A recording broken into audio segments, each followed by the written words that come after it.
me show you one more verse before I move on to that. आगे बढ़ने से पहले मैं आपको एक और वचन दिखाता हूँ. At the end of the Sermon on the Mount, what we read just now was the beginning of the Sermon on the Mount. अभी जो हमने पढ़ा है वो पहाड़ी उपदेश का शुरुआत है और पहाड़ी उपदेश के अंत में हम देखते हैं Matthew 5. At the end of the Sermon on the Mount, again, he draws a contrast. अभी पहाड़ी उपदेश के अंत में हम फिर से देखते हैं कि प्रभु एक अंतर बताते हैं Between Old Covenant and New Covenant. पुरानी वाचा और नई वाचा के बीच में.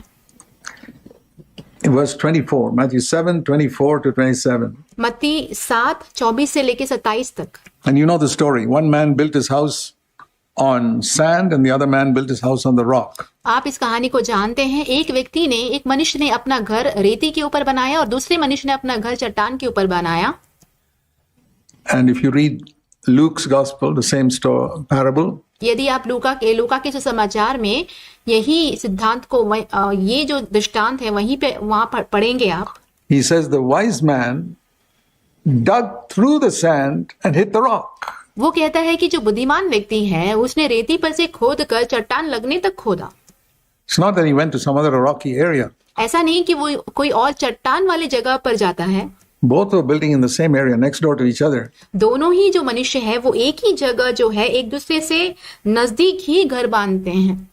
But one man just superficially built on the sand. पर एक मनुष्य जो है बाहरी रूप से सिर्फ रेती के ऊपर ही वो अपना घर बांधता है. His house collapsed. और उसका घर बिगड़ जाता है. The other guy दूसरा मनुष्य जो है went through the sand and hit rock. वो जो है उस रेती पे से खोद कर चट्टान लगने तक खोदता है. That is the end of the parable in Matthew 7, 24 to 27. And the guy who तो ये हम देखते हैं मत्ती के 7वें अध्याय के 24 से लेके 27 वचन तक जहाँ पे इस दृष्टांत का अंतिम भाग बताया गया है. went through the sand and hit the rock, his house stood. और जो व्यक्ति जिसने उस रेती के अंदर से खोद कर चट्टान लगने तक खोदा था और अपना घर बनाया था उसका घर स्थिरताई से रहता है. And the man who built on sand, his house collapsed. Now what's the message in that? जिस व्यक्ति ने अपना घर उस रेती के ऊपर बांधा था वो बिगड़ जाता है. तो इस दृष्टांत का संदेश क्या है? The man who built his house on sand is the one who's got a superficial life. जो व्यक्ति ने अपना घर उस रेती के ऊपर बांधा था उसके पास एक बाहरी रूप का ऐसे ही जीवन है. That means externally he behaves nicely and acts loving and इसका मतलब ये है कि बाहरी रूप से वो अच्छे से बर्ताव करता है और प्यार से बर्ताव करने का नाटक करता है. acts humble and it's all on the outside. और बहुत ही नम्रता से नाटक करता है और ये सारी बातें सिर्फ बाहरी रूप से ही हैं. But the other person पर दूसरा व्यक्ति जो है dug deep and said, is this humility from within? वो गहराई से खोदता है और परखता है कि क्या ये नम्रता सच में मेरे अंदर से ही है Or just to show others? या तो फिर सिर्फ दूसरों को दिखाने के लिए है. Is this holiness I have only to show others? क्या ये पवित्रताई जो मेरे पास है ये दूसरों को सिर्फ दिखाने के लिए है Or is it deep down? या तो फिर ये गहराई से ही है. Is this purity of my life only for other people to see? क्या ये मेरी जीवन की शुद्धताई जो है वो सिर्फ दूसरे लोगों को दिखाने के लिए है सिर्फ So that I get a good reputation? ताकि मेरा अच्छा नाम हो उनके बीच में? Or is it for God to see that He approves of me? या तो फिर ये परमेश्वर को देखने के लिए है ताकि वो मुझे ग्रहण करे. That is the difference between New Covenant and Old Covenant. तो नई वाचा और पुरानी वाचा का अंतर यहीं पे है. And so the Holy Spirit, how can we practice this? तो हम इसका अभ्यास कैसे कर सकते हैं? Well, we can say, for example, हम एक उदाहरण ऐसे ले सकते हैं. a husband and wife who want to come into this New Covenant and एक पति और पत्नी जो इस नई वाचा में आना चाहते हो. say they argue with each other at home. मान लीजिए कि वो अपने घर में एक दूसरे से विवाद करते हो. It's very common. बहुत ही आम बात है ये. Almost all husbands and wives start like that. अब अधिकतर जो पति पत्नी हैं उनकी शुरुआत ऐसे ही होती है. But supposing Jesus was physically there in that house. मान लीजिए कि प्रभु यीशु मसीह व्यक्तिगत रूप से अगर उस घर में मौजूद होते. However defeated this husband and wife may be. ये पति पत्नी कितने भी हारे हुए क्यों नहीं होते. You think they'll yell at each other? क्या आपको लगता है कि वो एक दूसरे के ऊपर चिल्लाएंगे? You ask yourself, you husbands and wives. आप अपने आप से ये प्रश्न पूछें, आप पति और पत्नी हो. If Jesus were physically there, यदि प्रभु यीशु व्यक्तिगत रूप से वहां पे मौजूद होते, Would you yell at your husband and wife? क्या आप अपने पति और पत्नी पर चिल्लाते? No. नहीं करते। Would you yell at that brother? क्या आप उस भाई को चिल्लाते? And you're signing a statement in the office, आप अपने दफ्तर में एक पत्र पर हस्ताक्षर कर रहे हो and it's a false statement, और वो एक झूठा पत्र है, but you can make some money on it. If Jesus was sitting next to you watching you do that, would you do it? और आप उससे कुछ पैसा बना सकते हैं। यदि प्रभु यीशु मसीह आपके पास बैठा हुआ हो, आपको ऐसा करता हुआ देख रहा हो, तो क्या आप सच में वो करते? No. नहीं करते। There are many things which we do बहुत सारे ऐसे काम है जो हम करते हैं because we don't feel Jesus is there. क्योंकि हमें ऐसा लगता ही नहीं कि प्रभु यीशु वहां है। I'm doing it on my own. Nobody मैं अपने आप से ही कर रहा is हूँ, watching me. कोई भी मुझे नहीं देख रहा। That is the mark of a person ये ऐसे एक व्यक्ति का चिन्ह who's है got zero interest in entering into the new covenant. जिसको नई वाचा में प्रवेश करने का शून्य दिलचस्पी हो। And God tests you. फिर परमेश्वर आपको परखते हैं। When you live like that, do you go before the Lord alone and have some remorse? जब आप एक ऐसा जीवन जीते हैं तो आप परमेश्वर के सामने अकेले जाकर शोक करें उस बात के लिए। Lord, I'm so sorry. I परमेश्वर, मैं बहुत ही क्षमा चाहता हूँ, behaved like that. मैंने ऐसा बर्ताव किया है। I'm so sorry I talked to my wife like that or my husband like that or मैं बहुत ही क्षमा चाहता हूँ कि मैंने अपनी पत्नी, अपनी पति से ऐसे बात की है। I'm so sorry I did that wrong thing in the office. I want to set it right. मैंने अब दफ्तर में वो गलत काम किया, उसके लिए बहुत ही क्षमा चाहता हूँ। मैं उस मामले को ठीक करना चाहता हूँ। I want to do everything recognizing you are there. But Lord, I forget. प्रभु, मैं सारे कामों को ऐसे ऐसे करना चाहता हूँ जैसे कि आप वहां पे मौजूद हो, परंतु मैं भूल जाता हूँ। How shall I do it? मैं ये कैसे करूँ? Because I want to be like that, but in the moment of temptation, I completely forget. क्योंकि मैं वैसा होना चाहता हूँ, परंतु जैसे ही प्रलोभन का क्षण आता है तो मैं सब कुछ एकदम से भूल जाता हूँ। I don't try to imagine Jesus is here. मैं इस बात को कल्पना करने की कोशिश नहीं करता हूँ कि प्रभु यीशु मसीह यहाँ पे है। There's one solution for that, इसके लिए एक सुझाव है, and only one. सिर्फ एक। You have to be filled with the Holy Spirit. आपको पवित्र आत्मा से परिपूर्ण होना होगा। So that's why the devil has brought so much confusion in Christendom इसीलिए मसीहत में शैतान ने जो है बहुत सारी गड़बड़ी लाई है concerning the doctrine of the Holy Spirit. पवित्र आत्मा के सिद्धांत के विषय में। There are people who say you got to keep on speaking in tongues, and there are churches where ऐसे लोग हैं जो कहते हैं आपको अन्य भाषा में बात करते ही रहना पड़ेगा। ऐसी कलीसियां भी है। there are people babbling away in tongues. जो कि जहाँ पे लोग जो है ऐसे ही अन्य भाषाओं में सिर्फ बोलते रहते हैं कुछ भी, Sometimes for a long, long time. कई बार तो लंबे समय तक भी बोलते रहते हैं।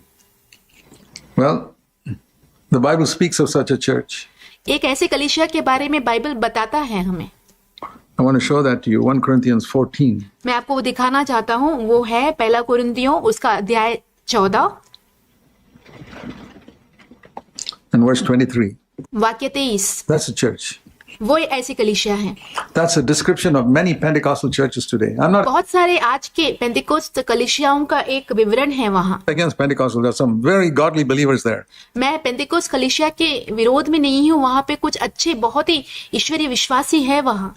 But some churches are like this. 1 पर कुछ कलीसियाएं ऐसी हैं। Corinthians 14:23. पहला कुरिन्थियों 14 उसका 23वां वचन। The whole church comes together and they all begin to speak in tongues. सारी कलीसिया एक जगह इकट्ठा हो जाती है और सबके सब अन्य भाषा में बोलने लगते हैं। That's called here in verse 23 a mad church. ऐसे कलीसिया को यहाँ पे वाक्य 23 में बुलाया गया है कि वो एक पागल कलीसिया है। Not a Pentecostal church, a mad church. एक पेंतिकोस्त कलीसिया नहीं, परंतु एक पागल कलीसिया। So the Bible says, that's what I call it too. Bible यही कहती है, तो मैं भी उसे वही बुलाता हूँ। Then what then is the mark of the fullness of the Holy Spirit? तो पवित्र आत्मा की भरपूरी का चिन्ह क्या है? Let's go to the words of Jesus himself. हम चलो प्रभु यीशु मसीह के जो स्वयं के शब्द हैं उसकी ओर जाएं। In John chapter 16, यूहन्ना उसका 16वां अध्याय।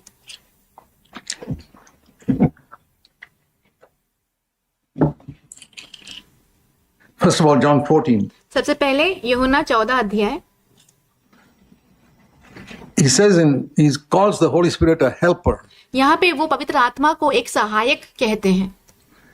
And verse John 14:16, he says, I will ask the Father, यहाँ पे यूहन्ना 14वां अध्याय उसके 16वें वचन में प्रभु कहते हैं कि मैं पिता से विनती करूंगा and he'll give you not a helper, read carefully, और वो तुम्हें एक सहायक नहीं देगा। यहाँ पे ध्यान पूर्वक आप पढ़ें, another helper.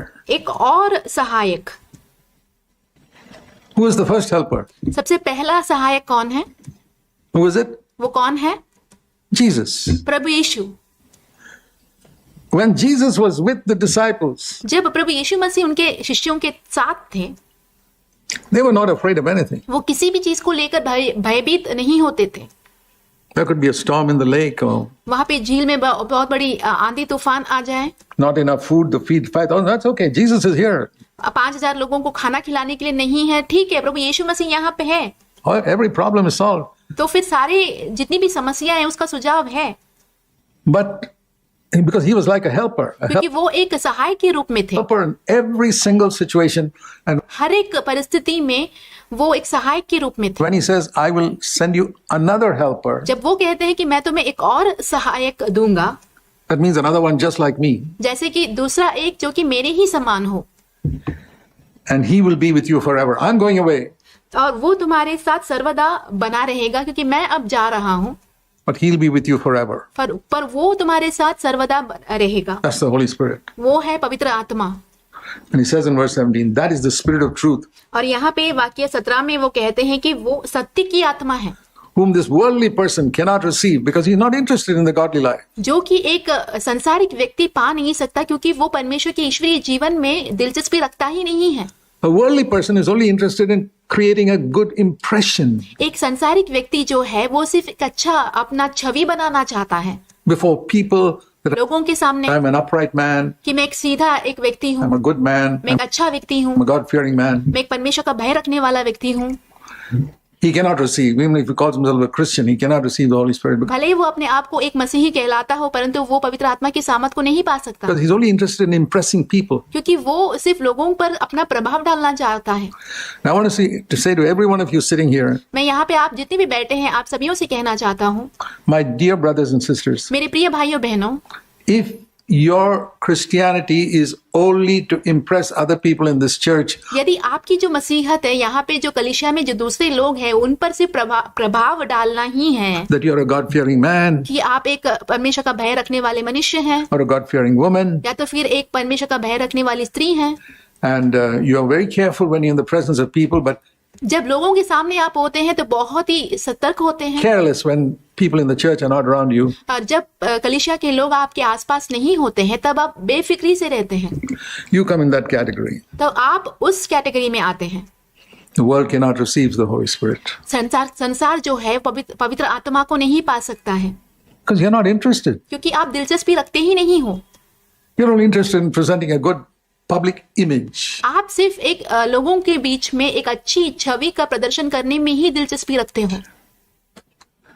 Don't waste your time praying for the Holy Spirit. तो फिर पवित्र आत्मा के लिए प्रार्थना करने में अपने समय को बर्बाद ना करें। You'll never receive the fullness of the Holy Spirit. आप पवित्र आत्मा की भरपूरी कभी भी नहीं पा सकते हैं।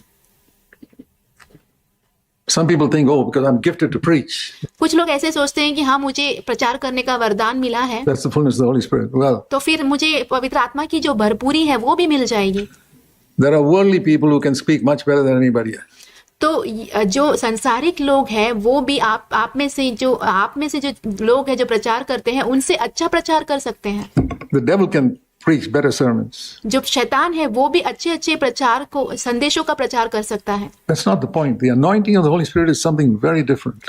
वो मुद्दा नहीं है, क्योंकि पवित्र आत्मा की जो भरपूरी है वो एकदम से अलग बात है।